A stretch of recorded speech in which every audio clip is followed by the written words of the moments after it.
can walk along the river bottom. You have to be pretty big to be able to do that. So the hippos definitely meet that criteria. You see them coming up for air. Oh, when they wag their ears, that's how they say hello. We are at Animal Kingdom. So like I said, all the Safari animals are ride. very excited to have you folks out. Last day at Disney.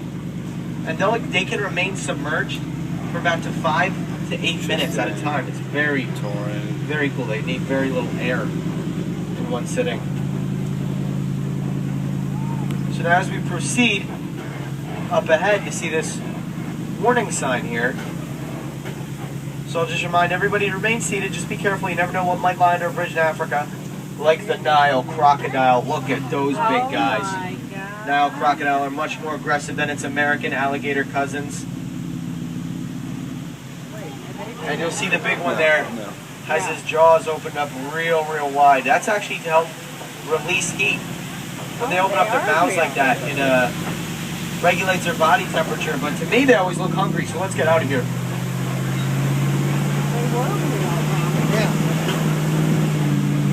All right, now you can see the power of 8 miles an hour.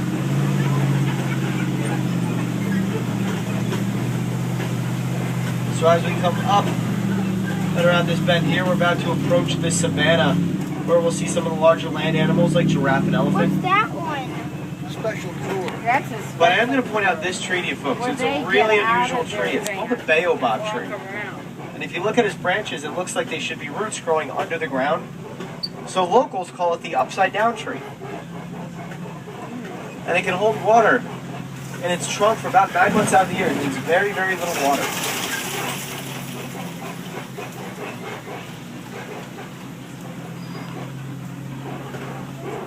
Now we have this savannah overlook. It's one of my favorite views on safari. Especially on a gorgeous day like today, you can't ask for much more.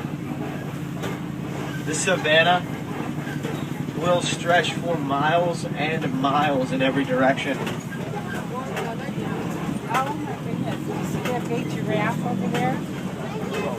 And it serves as a super highway for millions of animals who will migrate across it every year.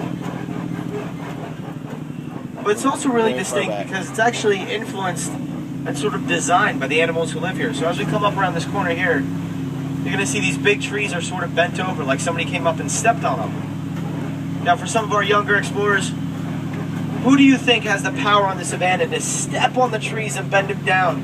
They can bend tree trunks. I'll give you a hint, they have trunks of their own. Yell it out, guys. Elephants, correct. So the elephants will bend down these tree trunks. And when they do that, they create a buffet for the giraffe, who will eat the trees and let sunlight grow and grow the grass real long like you see here. For guys like this, like the Ankole cattle and the water buck. Take a look, folks. The Ankole cattle are the ones with those big horns. They look heavy, but they're actually honeycomb pattern on the inside. They're relatively light. And a little bit behind them, you'll see the water buck. He has a special oil in his hide that lets him dive into and out of lakes and rivers and come out almost completely dry. Ankole cattle are also known as the Watusi by locals, and that's named after the first tribe that ever domesticated them thousands of years ago.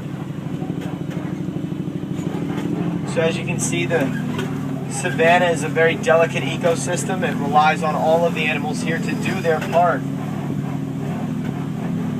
And you also see a lot of those big red cones of clay.